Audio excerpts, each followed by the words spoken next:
Ok. Então, como combinamos, vamos aqui falar um pouco agora de articulações cartilagíneas. Já tínhamos feito uma introdução a respeito de articulações cartilagíneas que caracterizam-se por apresentar entre as peças que se articulam tecido cartilaginoso. Então vejam aí, ó. Enquanto que as imóveis eram chamadas de sinartroses, as cartilaginosas são apelidadas de anfiartroses. Anfiartroses.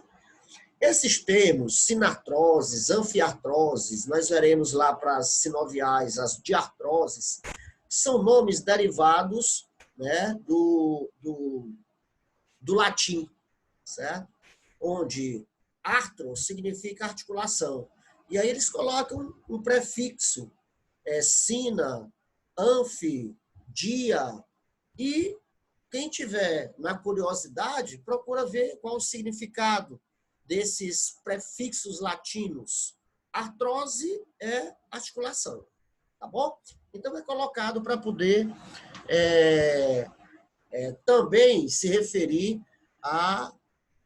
aos grupos de articulações. Sinartroses são as fixas, são as imóveis. Anfiartroses são as articulações semimóveis, né? São junturas cujo tecido que se interpõe entre as peças é o tecido cartilaginoso. Então vejam aí, ó, como fica fácil. A classificação da articulação é diretamente relacionada ao tipo de tecido que se interpõe entre as peças que se articulam. Da mesma forma que a articulação é do tipo fibrosa, a articulação cartilagínea ela também tem as suas subdivisões. Certo? A primeira subdivisão, cartilagínea ou cartilaginosa do tipo sincondrose. Sincondrose. Sincondrose é quando essa cartilagem que se interpõe entre as peças, ela é hialina. Mas, Martins, o que é uma cartilagem hialina? A cartilagem hialina é aquela cartilagem que ela se apresenta, você pensa num coco verde, aquele coco que você pede o coco e tal, pede para furar, para poder colocar o canudinho e tal, então derramar água, beleza. Aí depois disso você pede para partir o coco. E aí, dependendo da idade do coco, você vai ver que o endocarpo, que é aquela parte branquinha, ela pode se encontrar bem molinha, ou ela pode se encontrar um pouco mais durinha, porém ainda mole, ou no coco velho, ela é bem dura. Então, a sincondrose, ela caracteriza-se por apresentar essa cartilagem intermediária, que não é nem mole e nem tão enrijecida. Ela é o quê? Hialina. Só que, com o passar do tempo, essa cartilagem, ela passa por um processo de ossificação. E assim, ela já não vai mais ser considerada uma articulação cartilagínea, pois os dois ossos vão se fundir. Vão se fundir. Ok? Então, assim, você tem esse processo em que a cartilagem, com o passar do tempo, ela se ossifica, é denominado de sinostose. É também chamada de articulação cartilagínea primária ou temporária, tendo em vista que, com o passar do tempo, essa cartilagem ela vai se transformando em osso. Né? Vai se transformando em osso. Exemplo bem típico, nós temos olha o nome da articulação, esfeno-occipital. Esfeno vem de esfenoide. Occipital seria o osso posterior, da calota craniana. E o esfenoide é aquele que parece um morcego com duas asas, que fica na base do crânio. Então, a articulação entre o esfenoide e o occipital, ela se dá através de uma cartilagem hialina, que futuramente se ossifica. O outro exemplo é a articulação costocondral. Costo vem de costela e condro vem de cartilagem. Se você analisar as costelas ao se articularem com o externo, você vai ver que a costela, com o osso, ela não chega diretamente como osso ao externo. Então, vocês verão aqui, ó. Observem aqui. Aqui você tem as costelas, aqui você tem o externo, e você nota o quê? Que até aqui é osso. Até aqui você tem cartilagem. Né? Essa cartilagem, ela, aos poucos, ela foi sendo substituída por osso, processo de sinostose, ficando somente essa parte aqui sem ser ossificada. Então, a articulação costela, condro, cartilagem, costocondral, essa articulação, ela é chamada do tipo sincondrose. E a outra articulação é essa daqui, ó. Se você observar, aqui é a base do crânio. Você está numa vista superior em um corte transversal. Aqui você tem o occipital, aqui você tem os parietais, né? Aqui você tem o frontal. Aqui você tem o esfenoide, ó, parece um morcegão. Então, na base do crânio, ó, na base do crânio, o esfenoide, ele se une com quem? Com o occipital.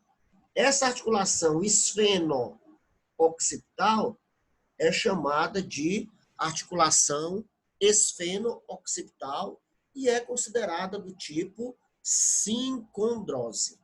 Ok? Então, temos aí a explicação e temos também os exemplos. Agora vem um outro tipo que é chamada de cartilaginosa ou cartilagínea do tipo sínfise. Sínfise. Pronto. Martins, o que diferencia uma sínfise de uma sincondrose?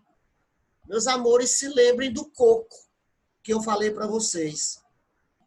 A sínfise, a cartilagem, ela é hialina, ela é mole. Desculpem. A sincondrose que nós falamos anteriormente, a sincondrose, ela é mole. Ela é mole. Já quando a gente passa para sínfise, essa cartilagem já não é hialina. Ela é uma cartilagem fibrosa, rica em tecido conjuntivo fibroso. E aquilo que é fibroso é duro. Certo? Então, nesse caso, a articulação cartilagínea do tipo sínfise é quando a cartilagem é fibrosa, não é hialina, claro. É também chamada de articulação cartilagina secundária ou permanente. Secundária ou permanente. Por quê? Porque ela não muda tal qual a anterior, que era hialina e se transformou em osso. Certo? E essa sínfise, ela pode ser chamada de verdadeira ou falsa. Verdadeira, quando você tem uma cartilagem onde você não observa cavidade nessa cartilagem que se apresenta entre as estruturas que se articulam. Desta forma, ela é considerada verdadeira. Exemplo típico, observado entre os corpos das vértebras, aqueles discos intervertebrais, são considerados articulações cartilaginosas do tipo sínfise verdadeira. Muito cuidado com isso aí. O disco é compacto. Já a sínfise falsa, ela tem cavidade. Ela tem cavidade. Por conta disso, ela é chamada de falsa porque tem cavidade. Um exemplo típico é aquela que eu falei para vocês, relacionada à sínfise púbica ou sínfise pubiana. Sínfise púbica ou pubiana. Como o próprio nome já está dizendo, ocorre onde? Entre os ossos pubianos. Então, está aí. Observe essa figura aqui, ó. Os corpos vertebrais, na posição anatômica. Os corpos das vértebras são direcionados para o plano de delimitação anterior. Aqui você tem o quê? Você tem aqui os processos espinhosos, que são direcionados para o plano posterior. Então, aqui eu estou numa vista lateral de parte da coluna vertebral e aqui eu tenho um corte. Veja que esse corte ele está no sentido do plano anterior para o posterior. O plano de secção que divide o corpo em partes lateral direita e esquerda é o plano de secção sagital. Aqui, como ele ocorre no meio do corpo, ele é chamado de sagital mediano. Então, anatomicamente, o que é que eu digo? Ó? Visão lateral de que tipo? Se os processos são posteriores, eu estou do lado esquerdo. Então, visão lateral esquerda de uma coluna, de parte de uma coluna vertebral, né? Em corte sagital, mediano, certo? Para você ver a estrutura do corpo da vértebra e observa aqui, ó, o disco a que se refere.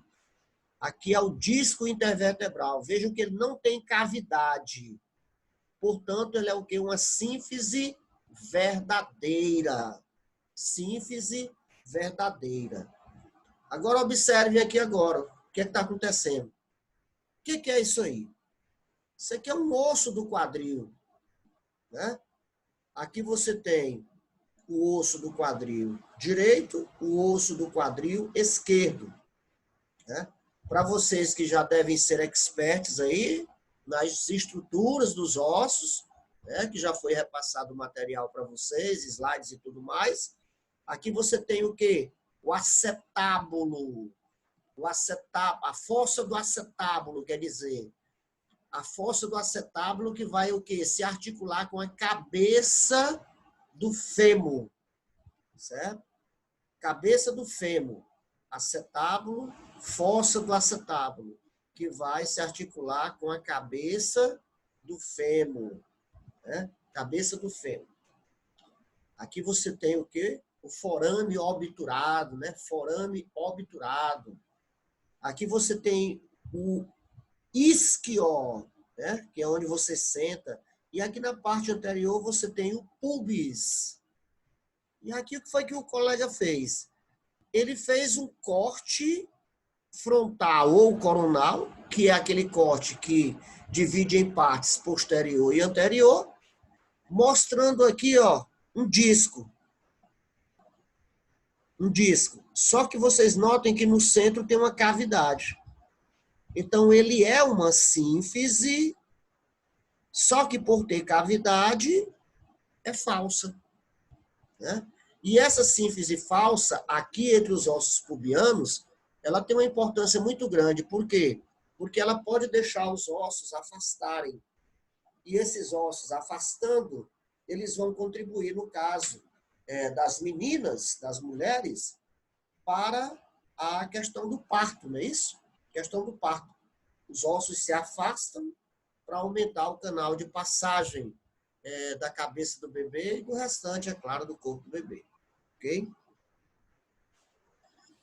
Agora vamos para o terceiro grupo e o mais complicado de todos, devido à grande diversidade de classificações, né? E outra, são as articulações que permitem os movimentos, né?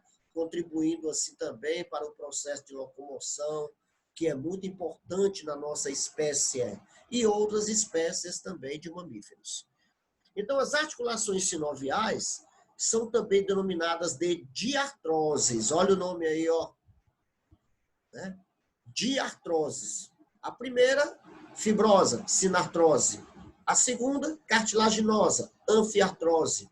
A terceira, sinovial, diartrose. Ou articulações móveis. Nestas articulações, o elemento que se interpõe entre as peças que se articulam é um líquido que nós já discutimos anteriormente, que é chamado de líquido sinovial. Então, se você observar, por exemplo, nas articulações do joelho, nas articulações entre os ossos que formam o carpo, o metacarpo, as falanges, as articulações entre rádio e ulna, entre húmero, rádio e ulna, a articulação entre o húmero e a cavidade glenoide da escápula, né? A articulação entre a cabeça do fêmur e o acetábulo do quadril, a articulação entre o fêmur, tíbia e fíbula, a articulação entre os ossos do tarso, metatarso e falanges, todos são exemplos típicos de articulação sinovial. A característica dela é que o material que se interpõe entre as peças é o líquido sinovial. E esse líquido ele fica o quê? Retido no interior de uma cápsula, denominada de cápsula articular. Quanto à classificação morfológica, classificação morfológica, forma, eu tenho várias classificações.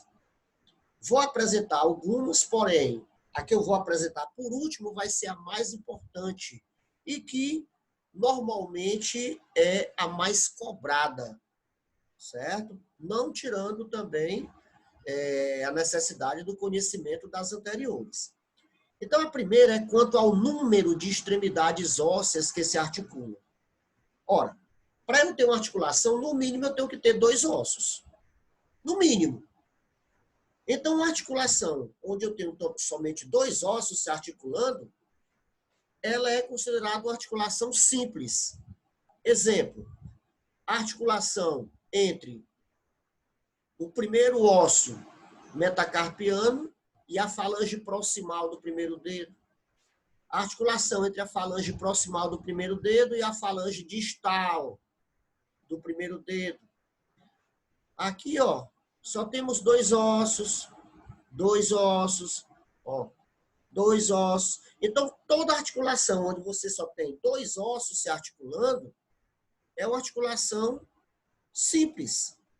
Agora, quando você tem, no caso, aqui, mais de 2 ossos se articulando, exemplo, a articulação do cotovelo, você tem rádio se articulando com quem? Com a ulna. A ulna se articulando com a tróclea. Se articulando com a tróclea do húmero. A cabeça do rádio se articulando com o capítulo do húmero. Então, aqui você já tem 3 ossos se articulando. Então, aqui é uma articulação do tipo composta. Composta. Certo? E uma articulação complexa. A articulação complexa, ela não vai depender somente da quantidade de ossos. Ela vai depender também das estruturas ósseas que estão entrando em contato e também da presença de alguma outra estrutura dentro dessa articulação. O exemplo típico de articulação complexa que nós temos é quem? A articulação do joelho. Olha a importância de você conhecer os ossos. Presta atenção aqui, Quais são os ossos que constituem? Primeiro, o fêmur. O fêmur. Na cabeça distal do fêmur, nós temos o quê? Nós temos uma cabeça que é lateral e temos uma que é medial. Aqui, nesse caso, essa cabeça aqui, ela é lateral. Eu estou aqui numa vista lateral de uma articulação do joelho, certo? Uma vista lateral de um joelho do lado direito. Por quê? Porque eu estou vendo a fíbula do lado de lá, ó. A fíbula do lado de lá. Então, aqui é a parte anterior. Então, aqui você tem o côndilo lateral do fêmur. Pelo outro lado, desculpem, o côndilo medial do fêmur. Do outro lado, você tem o côndilo lateral do fêmur. E veja que esses côndilos, eles vão se articular com quem? Com a patela. Então, aqui você tem a face articular medial da patela. Do outro lado, você tem a face articular lateral da patela. E aqui, você tem a tíbia. Da mesma forma que é o fêmur, você tem um côndilo medial e do outro lado você tem um côndilo lateral. Então, vejam, pessoal, a quantidade de articulações. O côndilo medial do fêmur se articulando com o côndilo medial da tíbia e se articulando com a face patelar medial da patela. Do outro lado, o côndilo lateral do fêmur se articulando com o côndilo lateral da tíbia e com a face articular lateral da patela. E entre esses ossos, nós ainda vamos encontrar quem? Os chamados meniscos. Vixe, Maria, então, essa articulação aí, ela é altamente complexa. Ok? Então, simples, composta e complexa. Seria a primeira classificação. A segunda classificação, ela está relacionada à presença de câmaras, cavidades dentro dessa articulação. Certo? E daí o próprio nome já está dizendo, ó, unicameral, só tem uma câmara. Bicameral, tem duas câmaras. Policameral, tem várias câmaras. Então, observe aí, ó, essas três articulações. Observe aqui. A articulação entre a cabeça do úmero e a cavidade glenoide da escápula. Você só tem uma câmara, ó. Uma câmara aqui representada em preto, que é aqui onde nós teremos a presença do líquido sinovial. Agora, observem essa articulação aqui. Aqui eu estou numa vista anterior da articulação que ocorre entre o externo e aqui você tem, ó, a clavícula e externo. Então, a articulação externo-clavicular medial. Articulação externo-clavicular, não precisaria nem dizer que é medial, porque eu só tenho o externo se articulando com a clavícula.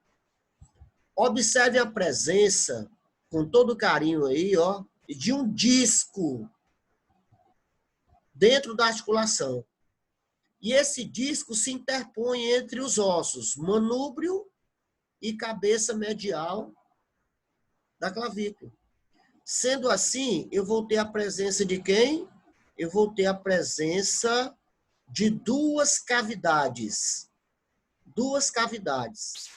E essas duas cavidades serão preenchidas por líquido sinovial.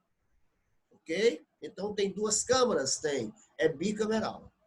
Agora, vejam aqui, ó, aquela velha articulação do joelho, como eu já falei para vocês. Olha quantas câmaras eu vou ter. Aqui, ó, no côndilo medial do fêmur com o côndilo lateral, medial, desculpem, da tíbia. Vejam aqui a presença do menisco. Ó. Aqui você tem um menisco medial. Vejam que entre o menisco e o côndilo medial do fêmur, você tem uma cavidade.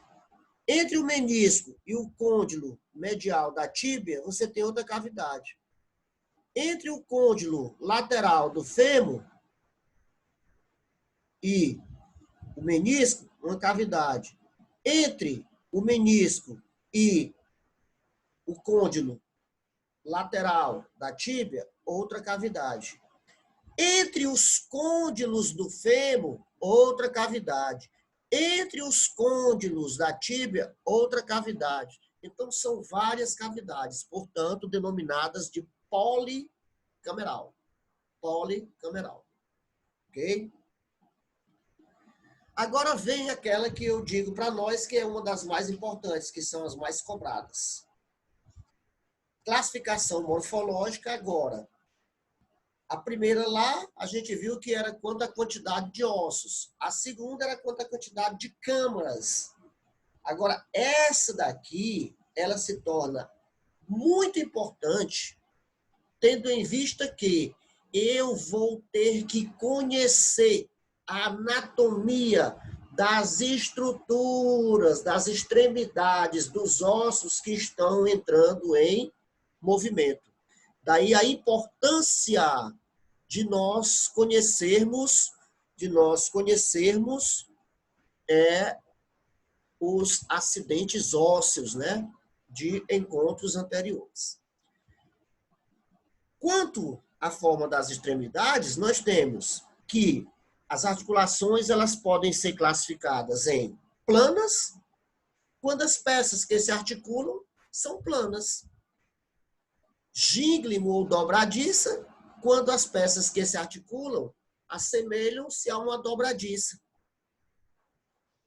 Pivô, quando você tem uma estrutura girando em torno de uma outra estrutura. Condilar, quando você apresenta côndilos se articulando entre si. Elipsoide, quando você tem côndilos onde um tem a forma convexa e o outro tem a forma côncava. Celar, o próprio nome está dizendo, uma das estruturas tem a forma de cela, né? E se encaixa com outra, que também tem a forma de cela, só que no sentido contrário.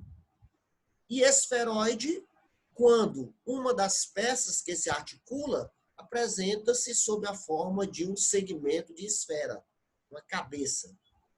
Ok? Então, os exemplos aqui, ó, plana, articulação entre os ossos do carpo. Se lembram lá? Carreira proximal, escafoide, semilunar, piramidal, psiforme. Trazendo de onde? Do lateral para o medial. Carreira distal, trapézio, trapezoide, captato e amato. Da mesma forma, vindo do lateral para o medial. Então, as articulações entre os ossos curtos do carpo são articulações do tipo plana. Observe a articulação do punho. Rádio e ulna se articulando com o húmero. Veja que eles formam uma espécie de dobradiça. Daí o termo gínglimo ou dobradiça.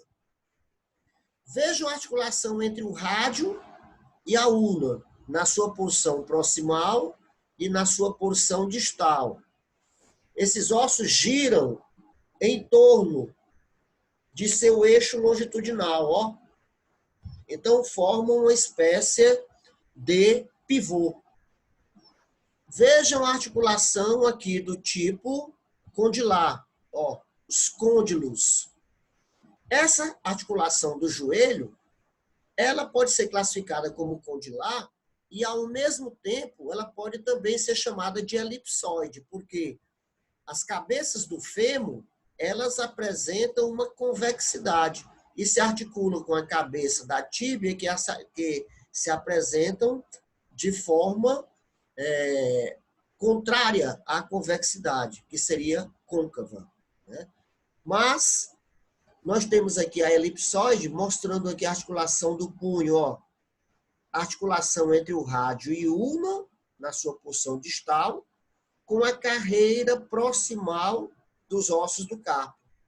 Então, vejo que uma parte é côncava e a outra é convexa, portanto, do tipo elipsoide. Temos aqui a articulação celar, que fica entre o primeiro osso da carreira distal do punho e o primeiro osso metacarpiano do primeiro dedo. Tá certo? Então, entre o trapézio e o primeiro osso metacarpiano, você tem uma articulação do tipo celar. E a esferoide, um exemplo típico, a articulação do quadril, onde você tem aqui a cabeça do húmero, que é o quê? Em formato de esfera. Assim como nós temos também a articulação do ombro, onde você nota que a cabeça do ombro, né, ela também tem um formato de esfera. Agora, de uma maneira mais específica, o que caracteriza aqui a sinovial plana? Ó? As peças que se articulam são planas. Aqui um desenho aumentado entre os ossos do tarso, né, que são 7 ossos, como a gente já deve saber, talos, calcâneo, cuboide, navicular, cuneiforme lateral, cuneiforme medial, cuneiforme intermédio. Então, se você observar que a articulação entre eles é uma articulação do tipo plana. Da mesma forma, entre os ossos do carpo, como nós falamos anteriormente.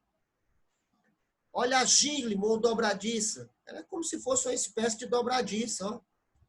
A articulação entre as falanges só abre e fecha, como se fosse uma dobradiça. Temos a articulação do cotovelo, né? Só abre e fecha, como se fosse uma espécie de dobradiça. Tudo bem? Tá aí. Ok? Observe do tipo pivô, trocoide ou troclear. Um osso gira no seu eixo longitudinal sobre um outro osso. É o exemplo da cabeça do rádio girando na incisura ulnar do rádio, que fica localizado onde? Na ulna. Então, se você observar, esse movimento, ele permite que os ossos girem um sobre o outro. Ó. Aqui você tem, ó, veja a posição do primeiro dedo em relação à cabeça do húmero. Aqui ele está lateralmente. Quando você faz a pronação, você vai ter o quê? Ó? O primeiro dedo já girou para o lado medial, para o mesmo lado da cabeça do húmero. Então, esse movimento de girar, ele se dá justamente a essa articulação do tipo sinovial, pivô, trocoide ou troclear. E a elipsoide? É como se você tivesse um sabonete em uma saboneteira. Né? Você tem que uma parte é convexa e a outra parte é côncava. Uma é convexa e a outra é côncava, permitindo assim, né, movimentos que são facilitados pela sua forma, que nós vamos discutir esses movimentos, tá certo? Em um momento mais especial. Então, a articulação do punho, vejam aí, ó, é um exemplo típico, ó, é um exemplo típico. Uma parte que é côncava e uma outra parte que é convexa. Articulação do tipo celar. Olha aqui o exemplo típico, ó, 2 pecinhas, como se fosse a sela de um cavalo, né? Poxa, a sela de um cavalo não, uma célula também não, uma cela em um cavalo, e aqui você tivesse o cavaleiro. Então, seria o formato. Ó. Se você observar aqui o trapézio, o primeiro osso da carreira distal do carpo, com o primeiro osso metacarpiano. Ó. Tá aqui, ó. Então, essa articulação é do tipo celar. Ok? E a esferoide, como o próprio nome está dizendo, uma das peças tem um formato de esfera e que vai se articular em uma parte côncava, né? É o tipo de articulação que permite movimentos mais amplos no nosso corpo. Porém, os movimentos nós vamos falar em um outro momento, ok? Então, aqui, ó, é o momento que eu falei, que eu disse que vou dar uma paradinha, para que a gente faça logo uma análise da anatomia e em um outro momento nós nos encontraremos para que a gente possa falar a respeito dessa classificação funcional, certo? Eu vou fechar aqui e vou entrar em contato com vocês aí no nosso grupo, tá bom, meus amores? Tá. Beleza? Me esperem aí no grupo. Tá bom.